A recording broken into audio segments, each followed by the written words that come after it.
سر عرش پر ہے تیری گزر، دل فرش پر ہے تیری نظر۔ سر عرش پر ہے تیری گزر، دل فرش پر ہے تیری نظر۔ ملکوت و ملک میں کوئی شے نہیں وہ جو تجھ پہ عیاں نہیں۔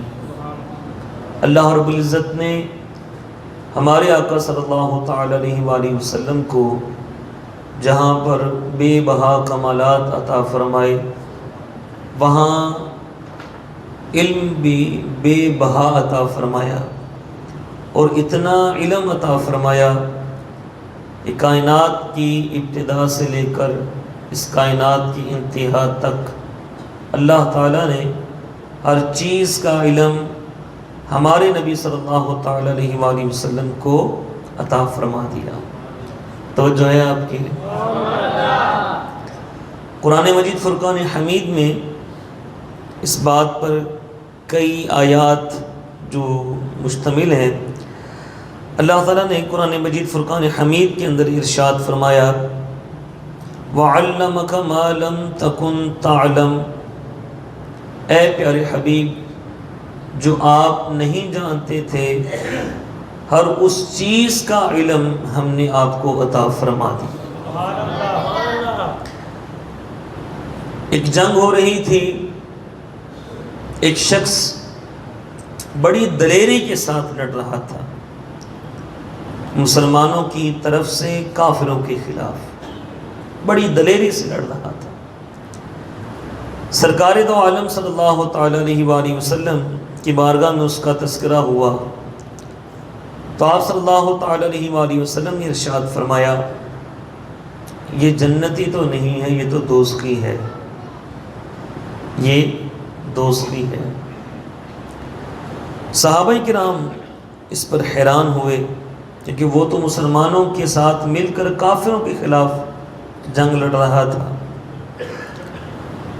تو ان کا مقصد یہ تھا کہ اگر ایسا اسلام کا جان نثار دوزخی ہے کہ جنت کون جائے گا۔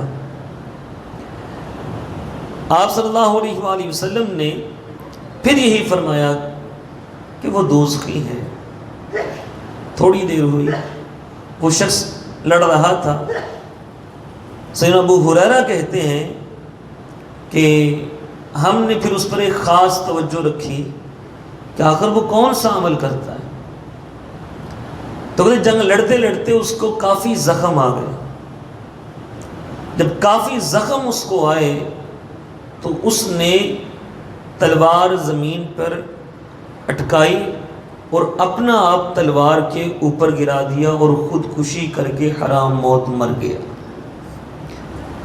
تو پھر صحابہ دوڑے ہوئے سرکار کے بارگاہ میں آئے، عرض کیا آقا واقعی اللہ تعالیٰ نے آپ کی بات کو سچ کر کے دکھایا ہے کہ آپ نے پہلے سے ہی جان لیا تھا یہ حرام موت مرے گا، اور جو حرام موت مرتا ہے وہ جنتی ہوتا ہے، وہ دوزخی ہے۔ تو یہ اللہ نے ہمارے آقا صلی اللہ علیہ وسلم کو علم عطا فرمایا تھا کون جنتی ہے اور کون دوزخی۔ ایک اور حدیث پاک سماعت کیجئے گا، سیدنا ابن عائز رضی اللہ تعالیٰ عنہ بیان کرتے ہیں، مشکاہ شریف کے اندر یہ حدیث پاک ہے، آپ صلی اللہ تعالی علیہ وآلہ وسلم ایک جنازہ پڑھانے کے لیے تشریف لے کے آئے۔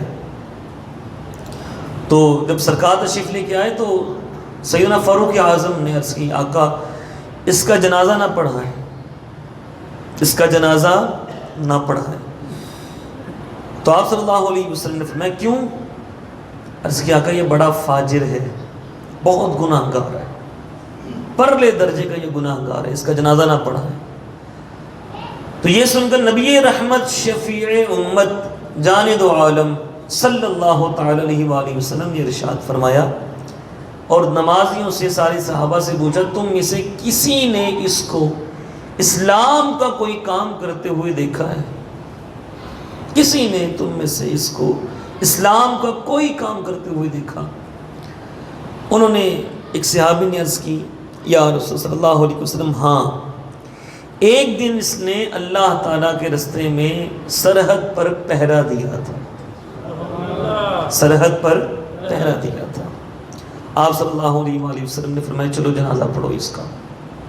سرکار نے خود نماز جنازہ پڑھائی، پھر اسے قبر میں لٹا کر آپ نے اس کے اوپر مٹی بھی ڈالی اور مرنے والے سے مخاطب ہو کر فرمایا کہ تیرے ساتھیوں کا گمان یہ ہے کہ تو جہنمی ہے، لیکن میں اللہ کا رسول گواہی دیتا ہوں کہ تو جنتی ہے، کہ تو جنتی ہے. پھر آپ صلی اللہ تعالی علیہ وآلہ وسلم نے سیدنا فاروق اعظم رضی اللہ تعالیٰ عنہ سے فرمایا اے عمر، تجھ سے لوگوں کی کردار کے متعلق نہیں پوچھا جائے گا، بلکہ تجھ سے لوگوں کے عقائد کے متعلق بھی سوال ہوگا. عقیدہ درست ہوگا تو اعمال قبول ہیں.